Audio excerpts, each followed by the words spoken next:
ఒక కర్కోటకుడి పాలన నడుస్తుంది అలా తెలంగాణలో.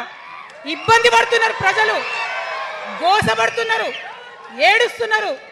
ఇండ్లు అన్నీ ఉండి ఇండ్లు గూలగొడుతుంటే, అర్ధరాత్రి ఇంటి మీదకి వచ్చి ఇండ్లు గూలగొడుతుంటే ఆదుకోవాల్సిన అమ్మలాంటి మన పాత కేసీఆర్ ఏడి? ఎక్కడున్నాడు? ఇది మనం అడగాల్సింది. అందుకోసమే నేను ఈ నిర్ణయం తీసుకున్నది. నన్ను పార్టీలోంచి బయటకేస్తే నేను వెంటనే పార్టీ పెట్టలే. ఆనాడు కూడా చెప్పిన, నేను ఆలోచన చేస్తున్నా, మారతారేమో అని చూసిన, పదే వేచి చూసిన. ఇవాళ నన్ను పార్టీలోకి వెళ్ళి సస్పెండ్ చేసి 10 నెలలైంది. నాకు నిజంగా మంచిగానే అయింది. ఎందుకు తెలుసా? ఆనాడు ఉద్యమకారులను ఇబ్బంది పెడుతుంటే నేను ఇంకా గట్టిగా మాట్లాడలేదు. ఆనాడు మీకు జరిగింది, ఇవాళ నాకు జరిగింది. కొత్త ఏం లేదు. కేసీఆర్ కోసం, టీఆర్ఎస్ పార్టీ కోసం, ఆనాడు తెలంగాణ ఉద్యమం కోసం ఇండ్లు అమ్ముకొని, భూములు అమ్ముకొని, ప్రతి ఊర్లో టీఆర్ఎస్ కండువా వేసుకొని పోరాటం చేసినటువంటి కార్యకర్తలు ఎక్కడున్నారు ఇవాళ? ఒక్క గుళ్ళ మెంబర్ ఇయర్ రాలేదా? ఒక్క గుడి చైర్మన్ ఇయర్ రాలేదా? తెలంగాణను వ్యతిరేకించి ఉద్యమాన్ని తొక్కిపట్టి మన మీద లాఠీలు పెట్టి కొట్టినటువంటి వాళ్ళకి తీసుకొచ్చి ఎమ్మెల్యే సీట్లు ఇచ్చి వాళ్ళ అనుచరులు వచ్చి మిడతల దండలాగా మన కార్యకర్తల మీద పడితే తల్లి కోడి కాపాడుకున్నట్టు పిల్లల్ని కాపాడుకోవాల్సిన మన కేసీఆర్ ఏడబోయింది. వచ్చిందా ఎవరికన్నా పదవులు? ప్రతి సంవత్సరం రాష్ట్రం మొత్తంలో పోస్టులు నింపితే 6,000 పైచీలకు నామినేటెడ్ పోస్టులు వస్తాయి తెలుసా? అంటే 10 ఏళ్ళ 2 ఏళ్ళకోసారి నామినేటెడ్ పోస్టులు వేసినా ఒక 30,000 మందికి దాదాపుగా ఏదో ఒక గౌరవం. ఏం కావాలి మనకు ఉద్యమకారులకు చెప్పండి? ఏం కావాలి? కండువా వేసుకొని పిచ్చోళ్ళ లెక్క తిరిగినందుకు, మన ఇంటోళ్ళని ఇడిచిపెట్టి తిరిగినందుకు ఇంత మర్యాద కావాలి. మా సార్ నన్ను గుర్తుపట్టిండా, మా పార్టీ నన్ను గుర్తుపట్టింది, నాకేదో చిన్న పదవి ఇచ్చిరని చెప్పుకుంటే ఒక మర్యాద ఉంటుంది. వచ్చిందా మనకు ఆ మర్యాద? ఎక్కడన్నా వచ్చిందా? ఆనాడు అవహేళన చేసిర్రు, పార్టీలకు వచ్చి మళ్ళీ అవహేళన చేసిండ్రు. అంటే ఎప్పుడైతే అధికారం వచ్చిందో అప్పుడు అమ్మతనం పోయింది, ఎప్పుడైతే అధికారం వచ్చిందో అప్పుడు మమకారం పోయింది. అందుకే అంటున్నా, ఆయన మన కేసీఆర్ కాదు, మారిన కేసీఆర్, మరబొమ్మ లాంటి కేసీఆర్. కాబట్టే ఇవాళ నేను నిలబడి యుద్ధం చేస్తా ఉన్నా. ఈ గడ్డకు ఈ తెలంగాణ రాష్ట్రానికి ప్రాణాలు అడ్డం పెట్టుకొని మన ప్రజలను కాపాడాల్సినటువంటి వ్యక్తులు కావాలి. అటువంటి సైన్యం కావాలి. సైన్యం అయిదామా? సిద్ధంగా ఉన్నారా? ఎట్లయితే ఉద్యమం అప్పుడు కడుపు కట్టుకొని కాలు కట్టుకొని పనిచేసినామో ఇప్పుడు అట్లా పనిచేయాల్సినటువంటి అవసరం ఉన్నది. ఇవాళ ఒక్క పాలమూరు రంగారెడ్డి కాదు, కాళేశ్వరంలో జరిగినటువంటి అవినీతి. ఒక మాట ఆలోచించాలి. మన కేసీఆర్ అయితే ఏమన్నాడు అప్పుడు ఉద్యమంలో? నా బిడ్డ కానీ నా కొడుకు కానీ తప్పు చేస్తే తీసి పారేస్తా పార్టీలోకి వెళ్ళన్నారు. ఇవాళ నేనేం చేసిందే మీకు తెలియదా? నేనేం చేసినా కాళేశ్వరంలో అవినీతి జరిగిందన్నమాట చెప్పిన. అంటే అవినీతి జరిగిందని చెప్పిన నన్ను బయటేసి అవినీతి చేసిన పందికొక్కుల్ని పక్కన కూర్చోబెట్టుకున్నారు చూడు. అది మన కేసీఆర్ కాదు. ఆత్మలేని మరబొమ్మ ఇప్పుడున్న కేసీఆర్. మన కేసీఆర్ కాదు. మన కేసీఆర్ అయితే కళ్ళెత్తి చూసే ధైర్యం ఉండకుంటుండే, కాళ్ళు మొక్కేటటువంటి తత్వం ఉంటుండే. ఇవాళ అది మన కేసీఆర్ కాదు. కాబట్టే ఎదురుగా నిలబడి కొట్లాడుతా. నాతో కలిసి వస్తారా? సిద్ధమేనా? ఇవాళ బీఆర్ఎస్ పార్టీ చేస్తున్నటువంటి అనేక తప్పులు, అనేక అంశాలు ఉన్నాయి. 1 కాదు 2 కాదు. ఇది ప్రారంభం మాత్రమే. మొదలు పెట్టినాం, జస్ట్ ఇల్లలికినాం. In front there is crocodiles festival. తర్వాత చాలా చెప్పేది ఉంది, అప్పుడు చెప్దాం. ఇప్పుడు ఏం జరుగుతుంది ఈ రాష్ట్రంలో? ఒక కర్కోటకుడు ఆయన పరిపాలన జరుగుతుంది. బాధ అనిపిస్తుంది ఒక పొలిటికల్ లీడర్ని కర్కోటకుడు అనాలంటే. కానీ అనక తప్పని పరిస్థితి. ఎందుకంటే మొన్న ఖమ్మంలో వెలుగుమట్లలో అన్ని పర్మిషన్స్ ఉన్నాయి, అన్ని కాయిదాలు ఉన్నాయి. అర్ధరాత్రి పోయి ఇల్లు కూలగొడితే ఒక నిండు గర్భిణి టెన్షన్తోని అబార్షన్ అయిపోతే ఆ తండ్రి ఏడ్చిన ఏడ్పులు, ఆ తండ్రి రోదన ఇంకా కూడా ఈ చెవులకు వినబడుతుంది. కాబట్టి ఇప్పుడున్న సీఎంని కర్కోటకుడనే అంట, హిట్లర్ అనే అంట. 2 నెలల చిన్న పాప పసికందు కుమ్మెర గ్రామంలో చచ్చిపోతే ఇప్పటి వరకు కూడా కేసు పెడతలేరు. హోంమంత్రి కూడా ముఖ్యమంత్రే, ఆయనకు తీరిక లేదు పాపం. చిన్న పసికందు చచ్చిపోతే ఇప్పటి వరకు కేసు పెడతలేరు. అందుకే అంటున్నా, కర్కోటకుడైనటువంటి సీఎం పరిపాలనలో ఉన్నాం. ఖచ్చితంగా కొట్లాడాల్సిందే. మనం ఏదైతే గురుకులాలు ఉన్నాయో వాటిలో విషం పెట్టి పిల్లల్ని చంపుతా ఉన్నారు. అయినా సరే విద్యాశాఖ మంత్రిగా ఉన్న సీఎం మాట్లాడతలేడు. అందుకే కర్కోటకుడు అంటా ఉన్నాం, అందుకే హిట్లర్ అంటా ఉన్నాం. కర్ల రాజేష్ అనేటటువంటి దళిత యువకుడు కస్టడీలో చచ్చిపోతే ఇప్పటి వరకు కూడా దానికి బాధ్యులైన పోలీసులను ఏం చర్యలు తీసుకోలేదు వాళ్ళ మీద. అందుకే కర్కోటకుడు అంటా ఉన్నాం, అందుకే హిట్లర్ అంటా ఉన్నాం. పిడికిలి బిగించి ఇప్పుడున్నటువంటి రాక్షస కాంగ్రెస్ పైన ఖచ్చితంగా కొట్లాడతాం, అందరికన్నా ఎక్కువ కొట్లాడతాం. ఇప్పుడు మనమే ప్రధాన ప్రతిపక్షం అవుతాం. 2 ఏళ్ల తర్వాత మనమే అధికార పక్షం అవుతాం. ఖచ్చితంగా అధికారంలోకి వస్తాం. ఎందుకోసం వస్తాం అంటే నేను ఒక మాట చెప్పాలి. అందరినీ మనం మాటలు అంటున్నాం కదా, we're opposing everybody, we're criticizing everybody. But what is the solution? Don't oppose without propose అని కాన్షీరామ్ గారు చెప్పారు, నేను చెప్పలే. డోంట్ అపోజ్ వితౌట్ ప్రపోజ్ అని. సో నేను కొన్ని ప్రపోజల్స్ తెలంగాణ ప్రజల ముందు పెట్టాలనుకుంటున్నా. నేను ఈ 3 పార్టీలు అధర్మంతో నిండిపోయినాయి, అవినీతితో నిండిపోయినాయి, బంధుప్రీతితో నిండిపోయినాయి, కుటుంబ అవినీతి పరిపాలనతో నిండిపోయినాయి. కాబట్టి నేను ఒక ప్రపోజల్ చెప్తున్నా. ఈ 3 పార్టీల మీద ఆనాడు భగవంతుడు శ్రీకృష్ణుడు చెప్పినట్టు పాంచజన్యం, ఆయన శంఖం పేరు, యుద్ధంకి ముందు పాంచజన్యం ఎట్లయితే పూరిస్తారో మనం కూడా పాంచజన్యం పూరిద్దాం. ఒక 5 అంశాలను ప్రధానంగా తీసుకుందాం. ఆ 5 అంశాల కోసం ఇప్పుడు కొట్లాడదాం. రేపు ప్రభుత్వంలోకి వచ్చిన తర్వాత మన ప్రజలకు చేద్దాం. ఏం అంశాలు అవి? మొట్టమొదటిది విద్య. ఇవాళ గవర్నమెంట్ స్కూల్స్ అంటే ఆనాడు కేసీఆర్ గారు స్కూల్ బంద్ చేసుకుంటూ వచ్చారు, అదే రేవంత్ రెడ్డి గారు కొనసాగిస్తున్నారు. ఎక్కడా కూడా ప్రభుత్వ పాఠశాలలలో వసతులు లేవు. వాష్రూమ్ ఉండదు, వాచ్మెన్ ఉండడు, అటెండర్ ఉండడు, పిల్లలే పోయి బెల్లు కొట్టుకోవాలి, పిల్లలే పోయి బాత్రూమ్లు కడుక్కోవాలి, మంచినీళ్ళు ఉండవు, భయంకరమైన పరిస్థితి ఉంది. నేనేమంటా అంటే గుడిని ఎంత పవిత్రంగా చూస్తామో బడిని కూడా అంతే పవిత్రంగా చూడాలి. గుడిని ఎంత పవిత్రంగా చూస్తామో బడిని అంత పవిత్రంగా చూడాలి. కాబట్టి నేను ఒక మాట అంటున్నా, ప్రతి ఊర్లో ఒక బడి ఉండాలి, ప్రతి తరగతికి ఒక టీచర్ ఉండాలి. ప్రతి ఊర్లో ఒక బడి ఉండాలి, ప్రతి తరగతిలో ఒక టీచర్ ఉండాలి. ఖచ్చితంగా అట్లా జరిగినట్టయితే ప్రభుత్వ పాఠశాలలు మంచిగా అవుతాయి.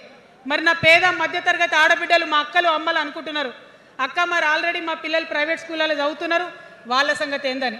నేను మాట ఇస్తా ఉన్నా, ఇవాళ మన ప్రభుత్వం వస్తుంది, ఖచ్చితంగా వస్తుంది.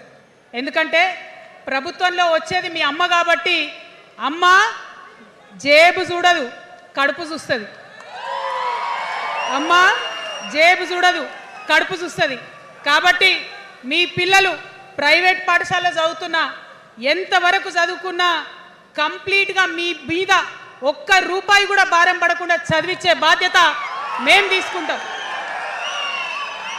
అది ప్రైవేట్ పాఠశాలలు కానీ, డాక్టర్ కానీ, ఇంజనీర్ కానీ, రాకెట్ సైంటిస్ట్ కానీ మన తెలంగాణ బిడ్డలు చదువుకుంటే ఒక్క రూపాయి కూడా పేద మధ్యతరగతి వాళ్ళ మీద భారం పడకుండా ఉచిత విద్యను అందించే బాధ్యత నేను నా తెలంగాణ బిడ్డల కోసం తీసుకుంటా అని ఈ సందర్భంగా తెలియజేస్తున్నా. ఇవాళ పరిస్థితి ఏంటిది? యూనివర్సిటీలో ఉన్న పిల్లలు అంతకుముందు తెలంగాణ రాకముందు నేను చూసిన రక్తం అమ్ముకునేది డబ్బులు లేకపోతే. ఇవాళ ఏం చేస్తున్నారు? బావర్చి కాడ గిగ్ వర్కర్ లెక్క గోడ మీద కూర్చొని వెయిట్ చేస్తున్నారు. అవునా కదా? ఎందుకంటే ఆ గిగ్ వర్కర్ చేస్తే అంతో ఇంత పైసలు వస్తాయి, పేరెంట్స్ మీద ఆధారపడకుండా ఉండొచ్చు అని. మరి యూనివర్సిటీలను పట్టించుకున్నామా? బీఆర్ఎస్లో ఉన్నప్పుడు 10 ఏళ్ళు ఒక్క రూపాయి కూడా ఇవ్వలేదు యూనివర్సిటీకి. ఆ యూనివర్సిటీ మిత్రులకు, పాఠశాలలో ఉన్నటువంటి వారందరికీ నేను ఒకటే ప్రపోజల్ చేస్తున్నా, మీరు ఎంత చదువుకుంటారో చదువుకోండి, ఒక్క రూపాయి కూడా మీ మీద భారం పడకుండా చదివించే బాధ్యత తెలంగాణ రాష్ట్ర సేన తీసుకుంటుంది. ప్రైవేట్ పాఠశాలలు కూడా బాగుంటాయి, ప్రభుత్వ పాఠశాలలు కూడా బాగుంటాయి. కానీ భారం తల్లిదండ్రుల మీద పడదు. అది మీ అమ్మ ప్రభుత్వంలో జరగబోతుందని, మీ తల్లి ప్రభుత్వంలో జరగబోతుందని మీకు మాటిస్తా ఉన్నా. సెకండ్, మనకేమవుతుంది, మన తెలంగాణలో పేద మధ్యతరగతి ప్రజలకు ఏమవుతుంది? ఎవరన్నా ఇంట్లో రోగం వస్తే, ఒక యాక్సిడెంట్ అయితే ఇల్లు గుల్లవుతుంది. అందుకే ఆలోచన చేసి వైద్యం గురించి ఒక నిర్ణయం తీసుకున్నా. మన రెండో అంశం పాంచజన్యంలో వైద్యం కోసం అనేక అగచాట్లు పడుతున్నారు, అనేక ఇబ్బందులు పడుతూ ఉన్నారు. నేను ఒకటే మాట ఇస్తా ఉన్నా, ఏ రోగమన్నా రాని, ఎంత పెద్ద హాస్పిటల్ అన్నా కానీ, మన తెలంగాణలో మన జబ్బు ఎక్కడ తగ్గుతుందో అక్కడ మీ జేబులకెళ్ళి ₹1 ఖర్చు కాకుండా ఉచిత వైద్యం అందించే బాధ్యత మేము తీసుకుంటా ఉన్నాం. ఉచితంగా విద్య ఇచ్చి, ఉచితంగా వైద్యం ఇచ్చినాక నా తెలంగాణ బిడ్డల మీద నాకు నమ్మకం ఉంది. మనం కష్టపడే బిడ్డలం, మీరే పైసలు సంపాదించి ఇస్తారు, మీరే రాష్ట్రాన్ని ముందుకు తీసుకుపోతారు. అవునా కదా? ఉచిత విద్య, ఉచిత వైద్యం మన 2 అంశాలు పాంచజన్యంలో. మూడవది వ్యవసాయం. మా రైతన్నలు ఉన్నారు, మా రైతన్నలు ఎంతో కష్టపడి మరి పంటలు పండించి చెమటలు కక్కి మనందరికి అన్నం పెడతారు. మీ అందరినీ నేను కోరేది ఒకటే, ఇవాళ అందరూ అర్రాస్ పాట పాడినట్టు నీకు ఎకరానికి ఇంత ఇస్తా అని చెప్పి మాట్లాడుతున్నారు తప్పితే మనకున్న కష్టం ఎవరైనా తీరుస్తున్నారా? ఏం కష్టం ఉంటుంది రైతుకి? భూమి కష్టం ఉంటుంది, చెప్పుకోవాలి. భూమి మీద దాని ఇబ్బంది ఉంది. ఎంఆర్ఓ ఆఫీస్కి పోతే మనని ఎవడన్నా రాణిస్తాడా? మాట్లాడతాడా? నీ దోతి బాగలేదు, నీ అంగి బాగలేదు, నీ కాళ్ళకు మట్టి ఉండే, నీ చెప్పులకు మట్టి ఉండే రానియరు. అదే సూటు బూట్ వేసుకొని ఎవరన్నా వస్తే ఏం చేస్తారు? పిలిచి కూసోబెట్టి, చేంబర్లో కూసోబెట్టి, చాయ్ ఇచ్చి, కాఫీ ఇచ్చి అన్ని పనులు చేసి పంపుతారు. మన ప్రభుత్వం రాబోతా ఉంది. ఆ ప్రభుత్వంలో రైతే రాజు అనేటటువంటి నినాదాన్ని నిజం చేస్తాం. ప్రతి ఆఫీస్లో, అది ఎంఆర్ఓ ఆఫీస్ కానీ, కలెక్టర్ ఆఫీస్ కానీ, ప్రతి ప్రభుత్వ ఆఫీస్లో నేను రైతునని పోతే సపరేట్ కౌంటర్ ఉండాల్సిందే, కుర్చీ మీద కూసోబెట్టాల్సిందే, మీకు పని చేసి పెట్టాల్సిందేనని ఈ సందర్భంగా నేను తెలియజేస్తా ఉన్నా. నేను రైతునని గర్వంగా చెప్పుకునే విధంగా మేము పరిపాలన చేస్తాం. అది కాకుండా మిగతా ఏదైతే టైంకి రావాల్సిన కరెంటు, ఇప్పుడు రేవంత్ రెడ్డి గారి దయ వల్ల మళ్ళీ రాత్రిపూట కరెంట్ వస్తుంది. అట్లా ఉండదు. రేపు మన ప్రభుత్వం వస్తుంది, టీఆర్ఎస్ ప్రభుత్వం వస్తుంది. వచ్చినాక 24 గంటలు నాణ్యమైన కరెంటు, పొద్దుటిపూట కరెంటు, రైతులకు ఉచిత కరెంట్ ఇస్తాం. అదేవిధంగా యూరియా కావచ్చు, కొనుగోలు కేంద్రాలు కావచ్చు, మీరు ఎక్కడ పోయి అడగాల్సిన అవసరం లేకుండా అన్నీ మీ దగ్గరకు వచ్చేటట్టు చేస్తాం. మరి అనేక అంశాలు ఉన్నాయి రైతుల గురించి మాట్లాడేటి. ఇప్పుడు ఎంత గోసపడుతున్నారో తెలుసు. ఒక్కొక్కటి మాట్లాడుకుంటూ వెళ్దాం. రైతుని రాజుని చేసేది నినాదంగా ఉండే దాన్ని నిజం చేస్తామని మాత్రం మీ చెల్లెగా, సోదరిగా నేను మీకు మాట ఇస్తా ఉన్నాను. ఇక 4వ అంశం ఉపాధి. మనకి ఇక్కడ చాలా యూత్ ఉన్నారు. మిమ్మల్ని అందరూ నేను ఒక మాట చెప్తా ఉన్నా, ఒక మాట అడుగుతా ఉన్నా. ప్రతి ప్రభుత్వం ఏం చెప్తుంది? ప్రతి ప్రభుత్వం స్వతంత్రం వచ్చినప్పటి నుంచి ఇప్పటి వరకు ఏం చెప్తారు? ఉద్యోగాలు ఇస్తాం, ఉద్యోగాలు ఇస్తాం, ఉద్యోగాలు ఇస్తాం. అవునా? అసలు నాకు మాట తెలియక అడుగుతా.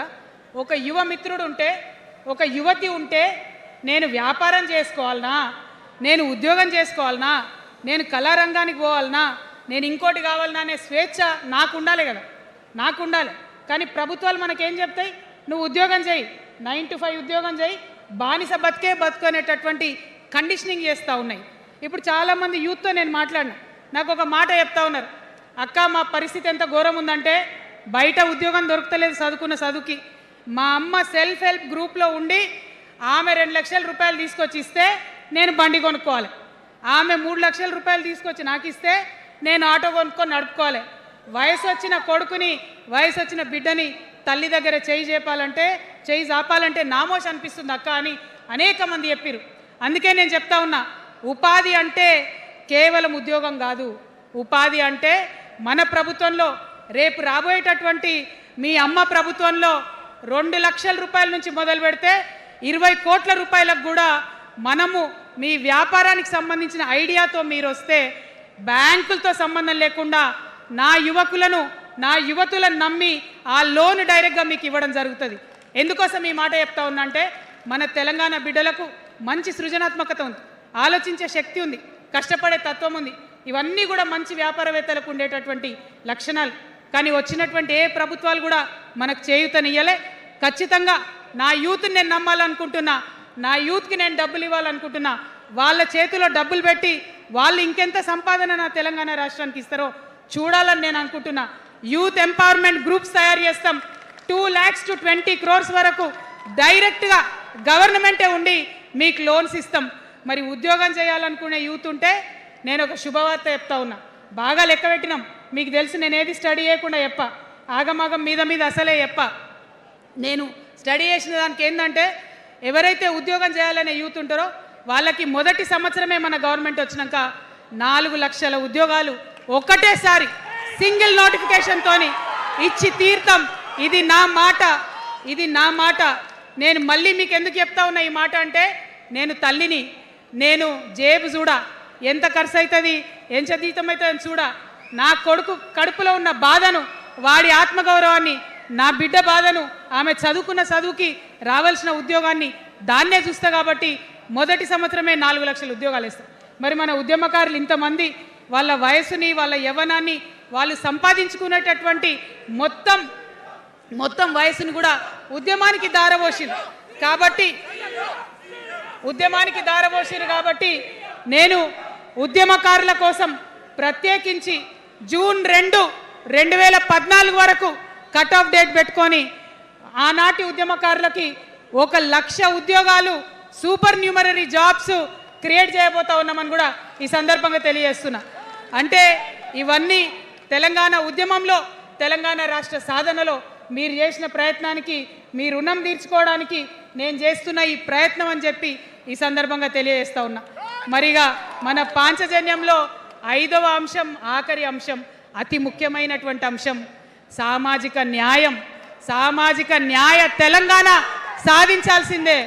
మన ఎస్సీ మిత్రులకు, ఎస్టీ మిత్రులకు, అగ్రవర్ణాల్లో ఉన్నటువంటి పేదవారికి, బీసీలకు అందరికీ న్యాయం జరగాలి. మా మైనారిటీ సోదరులు, మా ముస్లిమ్స్ కావచ్చు, క్రిస్టియన్స్ కావచ్చు, సిక్కులు కావచ్చు, అందరికీ కూడా న్యాయం జరగాలి.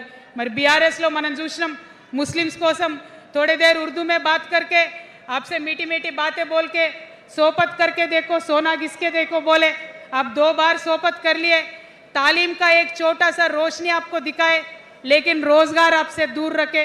जो 12% रिजर्वेशन का बात हुआ था उसके ऊपर कुछ भी अमलावरी नहीं हुआ।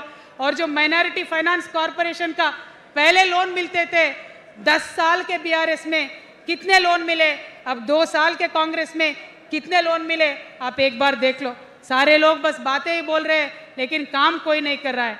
आपकी बेटी हूँ मैं, ये धरती का कर्ज उतारने के लिए नया पॉलिटिकल पार्टी आपके सामने लेके आई हूँ।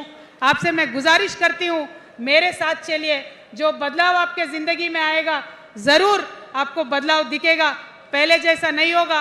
बिल्कुल अलग सा एक स्ट्रैटेजी बना रहे हैं, अलग से आपके रेस्पेक्ट के लिए हमारी सोच है। हम मिलेंगे, बात करेंगे। మరి అందరికన్నా ఎక్కువ మా ఆడబిడ్డలంటే నాకు ప్రాణం। మా ఆడబిడ్డల కోసం ప్రత్యేకంగా నేను ఒకటే మాట చెప్తున్నా, మనం ఎక్కడ ఉన్నా ఏ వయసులో ఉన్నా మనకు భయం అవుతుంటుంది ఎక్కడికైనా పోవాలంటే, మన భద్రత మీద మనకు ఆలోచన ఉంటుంది। ఖచ్చితంగా రేపటి మన తెలంగాణలో మన ఆడబిడ్డల భద్రత ప్రధానమైన అంశంగా తీసుకుంటాం। అదేవిధంగా ఇప్పుడు చదువుకుంటున్నటువంటి ఆడపిల్లలు వారి ఉద్యోగాల మీద ప్రయారిటీగా తీసుకుంటాం, వారి వ్యాపారవేత్తలుగా తీర్చిదిద్దడానికి ఖచ్చితంగా ప్రయత్నం చేస్తాం। ఇప్పుడు సెల్ఫ్ హెల్ప్ గ్రూప్స్లో ఏదైతే వడ్డీ లేని రుణాలు ఇస్తున్నారో అట్లా కాకుండా ప్రాపర్గా గ్రాంట్స్ ఇచ్చేటట్టుగా ప్రయత్నం చేస్తాం। చిరు ఉద్యోగులు, కాంట్రాక్ట్ ఉద్యోగులు ఎవరైతే ఉన్నారో, ఎవరైతే విస్మరించబడ్డారో వారందరినీ కూడా కళ్ళలో పెట్టి కాపాడుకుంటాం। ఇవాళ ప్రారంభం మాత్రమే, అనేక అంశాలు చెప్పుకున్నాం, కానీ ఖచ్చితంగా పాంచజన్య శంఖం పూరిస్తాం। అవతలి వాడు మనవాడైనా సరే, అధర్మం వైపు వాడుంటే వాళ్ళ మీదైనా సరే యుద్ధం చేయడానికి ఖచ్చితంగా వెనుకడుగు వేయకుండా ముందుకే వెళ్తామని తెలియజేస్తూ, మరి ఈ 3 పార్టీలు కూడా, Congress party single agenda Rahul గాంధీని ప్రధానమంత్రి చేయాలి, BRS party single agenda farm హౌస్లో పెద్దసారి ఉండాలి, చిన్నసారి సీఎం కావాలి, బీజేపీ పార్టీ సింగిల్ ఎజెండా సామాజిక న్యాయాన్ని కథం పట్టియాలి। కాబట్టి 3 పార్టీల మీద కూడా యుద్ధం చేసేది ఉన్నది, అలుపెరగని పోరాటానికి సిద్ధం కావాలని చెప్పి మొత్తం మన జాగృతి సైనికులందరినీ కూడా నేను పిలుపునిస్తా ఉన్నాను।